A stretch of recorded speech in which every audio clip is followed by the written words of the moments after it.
Hello students, here the Assamese translation of the poem The Road Not Taken by Robert Frost. মৰমৰ ছাত্ৰ ছাত্ৰীসকল, আজি The Road Not Taken নামৰ কবিতাটিৰ অসমীয়া অনুবাদ কৰিবলৈ লৈছোঁ। আশা কৰোঁ তোমালোক সকলোৱে ভালদৰে শুনি যাবা। আৰু ভিডিঅ'টি চোৱাৰ আগতে চেনেলটো ছাবস্ক্ৰাইব কৰিব নাপাহৰিবা।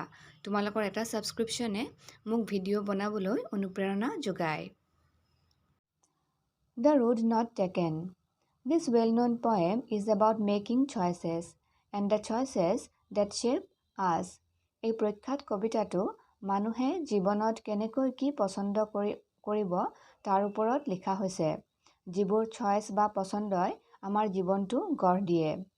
Robert Frost is an American poet who writes simply but insightfully about common ordinary experiences. Robert Frost হৈছে এজন আমেৰিকান কবি যিগৰাকী কবিয়ে অতি সৰলভাৱে কিন্তু অন্তৰ্দৃষ্টিৰে সাধাৰণ সৰু সুৰা অভিজ্ঞতাবোৰৰ বিষয়ে লিখে। এতিয়া মূল কবিতাটোলৈ আহোঁ। Two roads diverged in a yellow wood. ইয়াত ডাইভাৰ্জ মানে হৈছে বিচ্ছিন্ন হোৱা অৰ্থাৎ দুইফালে গতি কৰা আৰু য়েল্লো উড মানে হৈছে এখন হালধীয়া বননি অৰ্থাৎ ইয়াত শৰৎকালৰ হালধীয়া বননিখনৰ কথা কোৱা হৈছে যিটো কালত পাতবিলাক হালধীয়া বা কমলা বৰণৰ নিচিনা হৈ উঠে।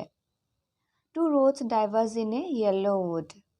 এখন হালধীয়া বননিত দুটা পথে দুইফালে গতি কৰিছিল। And sorry, I could not travel both. আৰু মই দুখিত যে মই দুয়োটা পথে ভ্ৰমণ কৰিব নোৱাৰিলোঁ। And looked down one as far as I could to where it bent in the undergrowth. ইয়াত undergrowth মানে হৈছে ঘন জোপোহানি। And be one traveler long I stood. আৰু মই যিহেতু এজন পথিক মই বহুত দেৰি থিয় হৈ ৰৈছিলোঁ। And looked down one as far as I could. আৰু এটা ৰাস্তাৰ পিনে চাইছিলোঁ যিমান দূৰলৈকে মই পাৰোঁ। To where it bent in the undergrowth.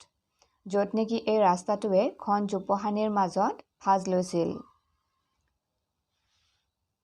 অৰ্থাৎ এই ষ্টেঞ্জাটোৰ দ্বাৰা কবিয়ে বুজাব বিচাৰিছে যে এখন বননিত এটা ৰাস্তা দুফালে গতি কৰিছিল য'ত নেকি কবিয়ে কোনটো ৰাস্তাৰে গতি কৰিব সেইটো বহুত সময় চাই আছিল। কবিয়ে এই ষ্টেঞ্জাটোৰে এইটো বুজাব বিচাৰিছে যে মানুহে আচলতে কোনটো পথ ল'ব সেই সিদ্ধান্ত নিমিষতে লৈ পেলোৱা কঠিন। সেয়েহে তেওঁ কৈছে লং আই ষ্টুড। বহু দেৰি তেওঁ ৰৈ চাইছে কিন্তু ৰাস্তাটোৰ শেষলৈ তেওঁ দেখা নাই যিহেতু ৰাস্তাটো ভাঁজ লৈ ঘন জোপোহানিৰ মাজত সোমাই গৈছে। অৰ্থাৎ আমি যি পথ ল'ম বুলি ভাবোঁ তাৰ শেষটো আমি আগতে গম পাই নাযাওঁ। যিদৰে কবিয়ে ৰাস্তাটো দেখি পোৱা নাছিল কিন্তু আমি যিমান দূৰলৈকে পাৰোঁ অৰ্থাৎ যিমান দূৰলৈকে ভাবিব পাৰোঁ সিমান দূৰলৈকে আমি ভাবিব পাৰোঁ বা কিছুমান বস্তু আমি চালি জাৰি চাব পাৰোঁ। যেনেদৰে কবিয়ে ৰাস্তাটোত থিয় হৈ বহু দেৰিলৈকে চাই আছিল।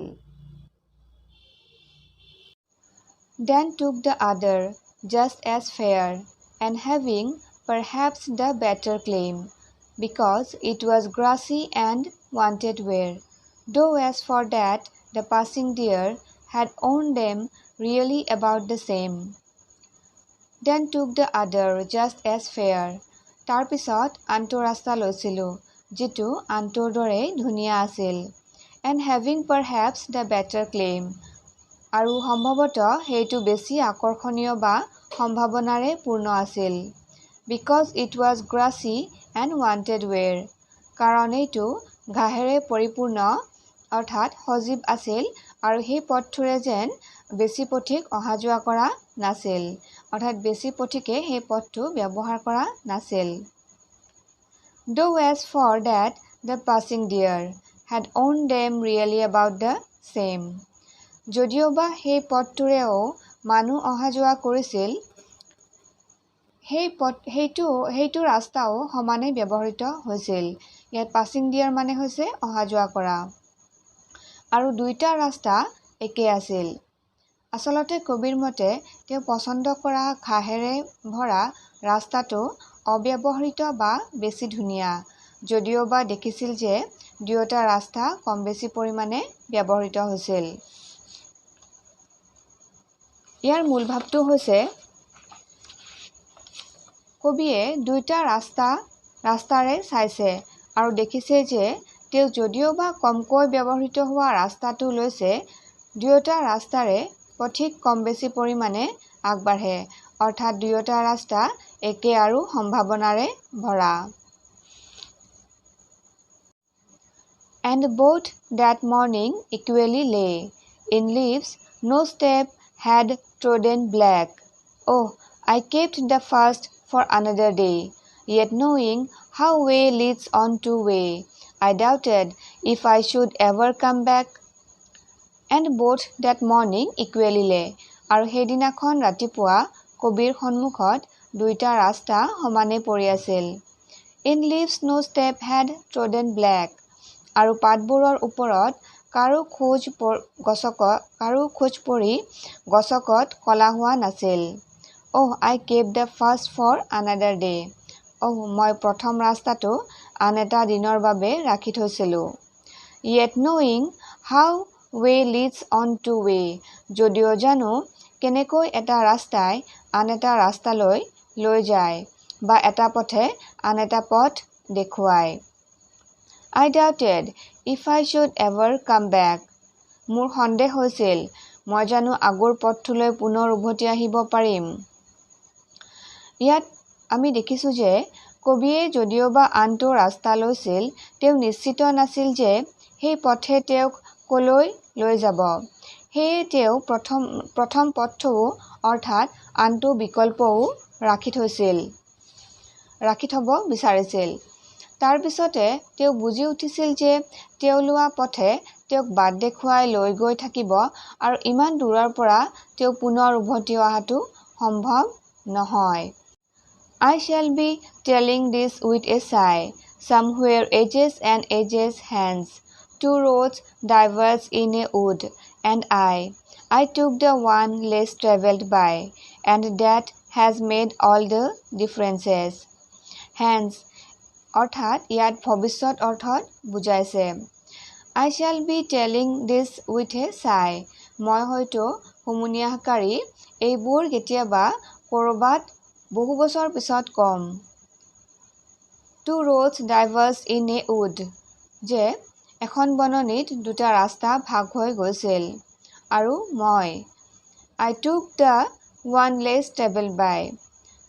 আৰু মই লৈছিলোঁ সেই পথটো যিটো কমকৈ ব্যৱহৃত হৈছিল, অৰ্থাৎ যিটো পথত কম সংখ্যক লোকে ভ্ৰমণ কৰিছিল। And that has made all the differences. আৰু সেইটোৱেই যেন মোৰ জীৱনত প্ৰভাৱ পেলাইছিল।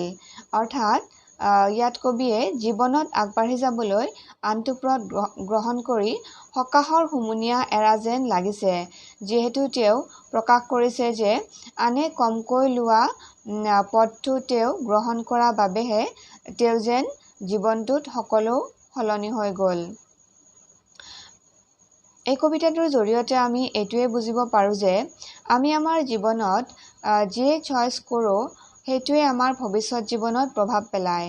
সেয়েহে সেই চইচবোৰ বা সিদ্ধান্তবোৰ লওঁতে আমি কেনেকৈ লওঁ তাৰ ওপৰত আমি গুৰুত্ব প্ৰদান কৰিব লাগে, কাৰণ সেইটো অকল আমাৰ নিজৰ ওপৰতেই নিৰ্ভৰ কৰে। এইখিনিয়ে আছিল দ্য ৰোড নট টেকেন কবিতাটিৰ অসমীয়া অনুবাদ। তোমালোকে নিশ্চয় কবিতাটিৰ অসমীয়া মূল ভাৱটো ধৰিব পাৰিছা। ধন্যবাদ।